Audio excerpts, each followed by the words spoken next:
Hi, everyone. Max here in Berlin, Germany, and I'm here today with the European Time Zone Meetup Group, and we are going to discuss an Emily Dickinson poem, The Brain is Wider Than the Sky. And we'll be discussing this poem and a little bit the reading that's offered by Ray Armantrout of this poem, which is included in the book, The Difference is Spreading. So I'll start by reading the poem and then we'll get into it. This poem, for anyone who's done any ModPo at all, this one should be familiar. Great. Emily Dickinson, The Brain is Wider Than the Sky. The brain is wider than the sky, for put them side by side, the one the other will contain with ease, and you beside. The brain is deeper than the sea, for hold them blue to blue, the one the other will absorb, as sponges buckets do. The brain is just the weight of God, for heft them pound for pound, and they will differ, if they do, as syllable from sound. So as Ray Armantrout says right off the bat, this is a wonderfully tricky poem, as are most Emily Dickinson poems. So I am assuming that we're all familiar with this to some extent. What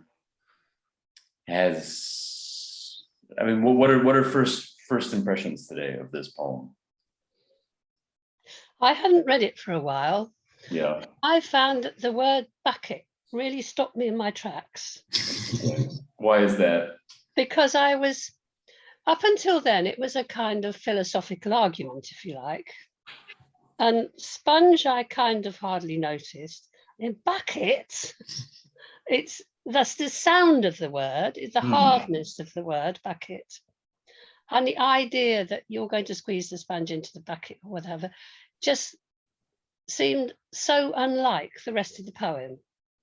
And so, going on from there, I was back in the philosophical mode with God and the brain and so forth. But that word bucket in the middle was shocking to me. And I don't know if anybody else had the same sort of experience. And it's some years since I'd looked at it, apart from getting the book a few months ago and just having browsed through it. So there you are, there's bucket to start us off. That's a great place to start. And I wasn't quite stopped in my tracks, but the way that you were, but I think this is the grunginess that Ray Armantrout talks about in her reading. She says in this second stanza, it takes a sort of grungy turn where suddenly there's buckets and sponges and what we imagine to be, the work of cleaning the floors or something, which I think that's sort of what you're stumbling on, or what you're latching onto here, Jenny, is this sudden intrusion of this very very material, unglamorous object or situation in this otherwise like very philosophical poem. Yeah, I was thinking it's hard as a non-native speaker. When you think nowadays buckets of something, loads of something, it's really a word for a lot. And I don't know if in the time of Emily Dickinson, it was a normal way of putting things like that. If you can say a sponge, no, it's even bigger, it's buckets full. Right. I don't know if that's a 19th century expression. I think the idea that buckets contain a lot is, I think that's present here and established. And it makes, as you said, it's the grammar. If you compare that to the other stanzas, the structure of these stanzas, they are quite similar. And you have with ease and you beside, that's the final line in the first stanza. The third one has syllables from sound. So these ideas are grammatically connected, but it's different with the second stanza, as sponges, and then you have the dash, buckets, again a dash, do. So it's a different grammar. Can you say more? Different grammar from the previous stanza? I mean, it's syntactically correct, even though there are these dashes with e's and you beside. That's a complete sentence. Right. You have a sponges, and then a new idea comes in, buckets, or is it a correction, an enhancement? No, it was the wrong word, and then she chooses a different word, buckets do. See, okay. I think that there's two different understandings of the grammar here. Does somebody have a different understanding? Because I actually have a different understanding. I understand what you're saying, Mark. I think we can get into it because I think this is part of the what's confusing about this poem. But does somebody, Andy, do you have a different understanding of meaning here? I did, and I was going to ask about that understanding because I was wondering, is she saying that buckets absorb sponges? But listening to Mark, I'm actually really pleased because he just pointed out that there's a different way to understand that she's correcting herself. But otherwise, yeah, my question was going to be, is she saying that buckets absorb, as sponges, buckets do absorb?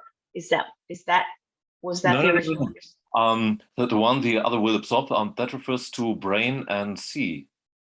The brain absorbs the sea, and the sea also absorbs the brain, and then she compares that to sponges, and she corrects her comparison by saying, no, it's as buckets do.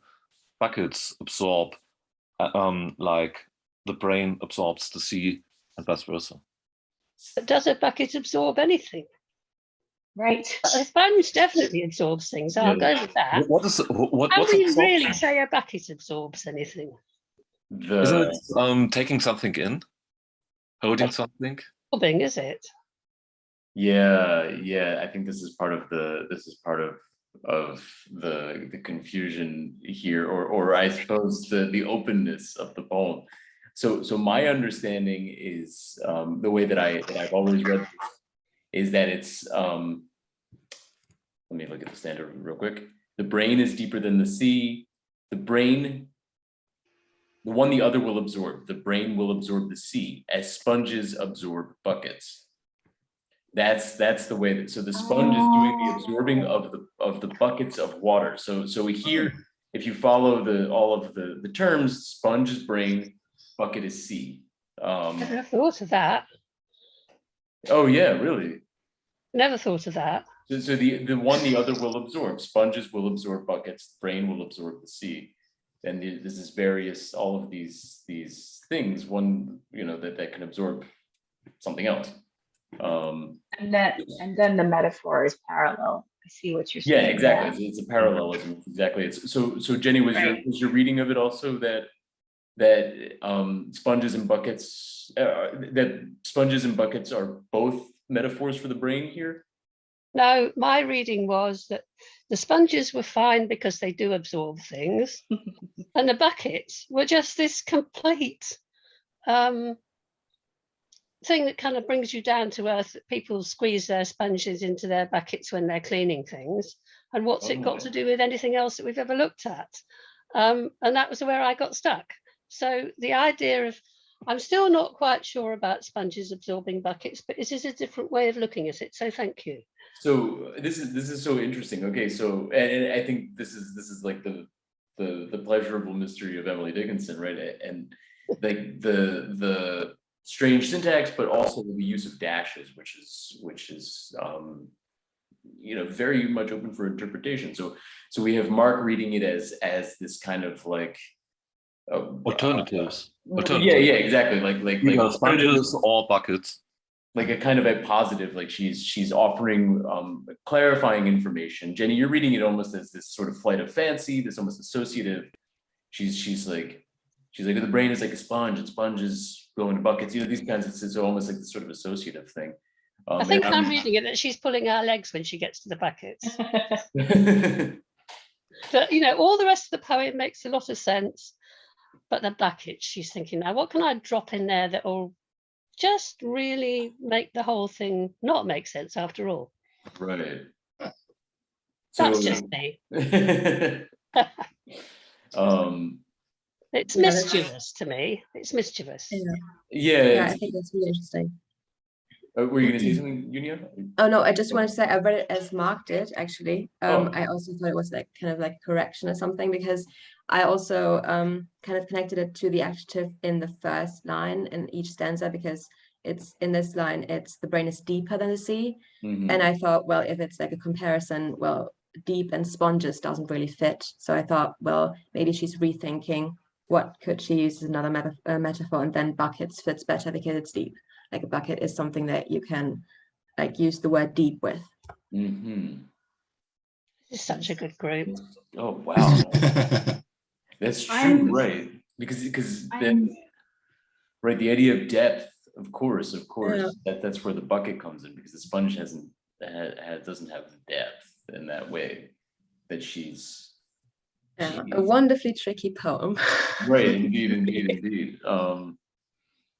I think. I'm really enjoying Max's clarification, because I'm also thinking, because I got stuck like you, Jenny, on the impossibility of this metaphor. How does a sponge, even if she is saying a sponge absorbs a bucket, how does it do that? And then I thought, okay, well, she's pointing out that the way the brain absorbs the sea is also impossible in a way. And then I got to wondering, is she trying to say the sponge absorbs the water in the bucket the same way the brain would absorb the sea? I don't know. That's always been my reading of that. Yeah, that the bucket is the. She means the water in the bucket. Yeah. It's the information or the experience or the totality of the world or the stimuli or whatever it is that the brain is able to take in and contain. Just a sponge is like that, and a bucket is like that, but the sponge is able to absorb everything that's in the bucket. Right. And do the same work of the bucket. I mean, not really, but like we can understand that, like this is where she's going with this metaphor. The sponge is able to do the work of the bucket, but in a very different and more compact form. What do we think of Ray Armantrout, what she writes here at the very beginning? This is a wonderfully tricky poem. It consists of 3 assertions. The first is completely unproblematic, at least for people living within the Enlightenment humanist tradition. I found that so funny. This is like very, I mean, unproblematic. I don't exactly know what she means here, but I think that like what's happening in the first stanza is also not entirely clear. Like I don't see it as unproblematic. I think that it's very complicated. So maybe we can take a second to talk about this first stanza. The brain is wider than the sky, for put them side by side, the one the other will contain with ease, and you beside. And I think that Ray Armantrout is saying like, okay, this is a very familiar image of the power of the mind and the imagination to contain, the vastness of the world, right? But I don't know that it's unproblematic or that it's self-evident. I think it's actually quite tricky. Yeah, I agree with you. I also, when I read that she found this unproblematic, I also had to smile, because I think it is unproblematic in comparison to the other stanzas, because I think it really is like the easiest to understand, maybe because Sure. it's like the most familiar image that she uses in this poem. But generally, it's so typical of Emily Dickinson to kind of use the words that you least expect, even with images that you kind of maybe are used to already, with like the brain instead of the mind, which Ray Armantrout also said in the essay that it's really unusual to use like the word brain instead of saying the mind.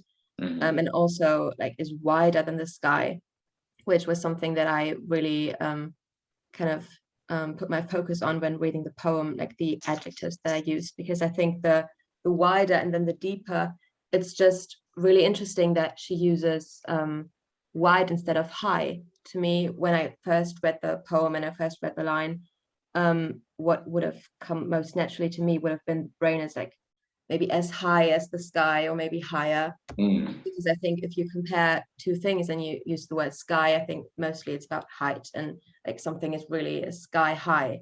But wider than the sky, I think really put the focus on like covering ground instead of transcending, which I found really interesting, because it's something that I wouldn't like normally say if I were to compare something with the sky. It's because I'm from Holland, but as we live in a very flat land. To us, to me, the sky is something that is wide because it's really from horizon to horizon. So that's normal, but the problem comes with line 2, because when you have something that is as wide as it gets from horizon to horizon, how can you put it side by side with something else? You can't. No.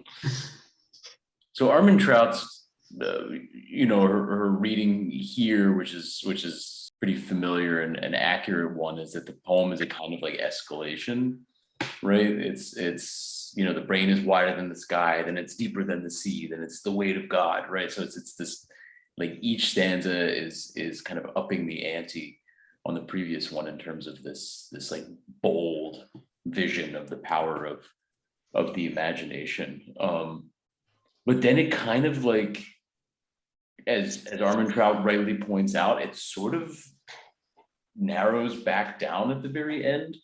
What do you all make of this like this gradual progression to the last stanza, where we suddenly have the brain being as heavy as God, but then that being compared to syllables and sounds like this huge, this very big, you know, massive comparison of the mind and God, and then this like this microscopic zooming in on the building blocks of language and meaning, the syllable. Yeah, I also think it's really interesting that it's not clear which one is which, like which is the brain the syllable, or is God the syllable? Like, what is the metaphor of which word in the first line? Is the brain the syllable and God is the sound, or is it the other way around? Because I think even if we were to make sense of like, is a syllable, like what is the difference and what is to us maybe more important, even if we could make that distinction for ourselves, it wouldn't really be clear if the brain is the syllable or if it's the sound. I think she questions the differences, if they do. She isn't sure whether they are different, and they will differ a syllable from sound. If they do, she doubts that. And she also starts by saying the brain is like the weight of God. And by saying the brain is just the weight of God, she's throwing the whole existence of God into question. Of course. It's really about, is it leading up to this point where does God exist at all? So she's got this question at the end, and they will differ if they do. But the question that rises from that to me is there a God, or is God the concept of the brain, if you like? Right. Oh, that was what I was also struggling about some seconds ago. I think no, that the brain is just the weight. She doesn't say the brain equals God. The brain equals the weight of God. Okay, so Mark, you're understanding just the weight as in like the brain is only, you're understanding just as this like the brain is but the weight of God. The brain is only like God has a weight, and it's like that's what the brain is. The weight, yes. Mm-hmm. Right. And Jenny, and the question is what actually is weight? As you said before, can it be measured in kilograms, or what is it?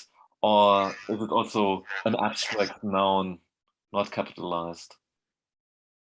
Maybe it's more the importance, and more it has the importance, the weight, more than the kilograms. But I do think it's interesting to think, and so if you take it very literally, and you think that the brain weighing, you know, being this like lump of mass that's actually not that big, weighing about 1 kilo, like that's the weight of God, you know, the huge thing, you know, God is actually really just like this 1 kilogram thing. And that supports your reading, Jenny, that God is being presented here as a construct of the mind. That the mind, the brain is just this like lump of tissue, but it has this like incredible like imaginative power, and the limits of that power, that's what God is, right? It's like that's or the limits, or just the, you know, the limitlessness of that power, I suppose, is what God is. I think she's asking us that question and very carefully not coming down on either side herself. Right, I think she is. I think that first line is raising that question for us. And you know, Mark's saying that the question is the weight. I'm saying the question is the difference between God and the brain. Right. What is the difference between God and the brain? Right. What's the difference between God and the brain? That they might weigh the same, but weight isn't necessarily, in a poem, we're not necessarily restricted to the words in the poem. We're our imaginations are set loose by the way the words are put together. Well, as Junia said earlier, it's completely unclear which one is the syllable and right. which one is the sound. And next to that, the problem, of course, is that a syllable is maybe a sound with meaning, so it's somewhere higher somehow. And on the other hand, sound is a bigger container than syllables, because not all sounds are syllables. So it's completely unclear to me which one, if we knew which way around she meant it, which one is bigger or more interesting or higher than the other one. So it's a complete breakdown. To me, the final line, and even the final stanza, is unproblematic. Syllables have something to do with sound. It's the written word, but it's the brain that creates sound. I have no idea how you read text, but when I read the text, I do not read letters. I read sounds. The text is transformed into something, into sounds, and that is what gives meaning to me. So the brain is really like God. It's creative. The brain creates something. I read the text, I read syllables, but in fact, the brain creates sounds, and I hear a text. I do not really read the text. I hear the text with my inner voice. When you read a language that you can, and there are languages that you can only read and you can't speak them. When I hear English people reading a Latin text, it sounds completely different than when I, in grammar school, as a Dutch person, read Latin. So I'm not really sure if you go really via sound when you read something in your mind. I think, yeah, the example of Latin is interesting for sure. Greek or various dead languages where we don't actually really know what it's supposed to sound like. Yeah. Does anybody have any concluding thoughts to offer on this poem, or perhaps something you want to pull out from Ray Armantrout's reading of it that you found particularly interesting or useful?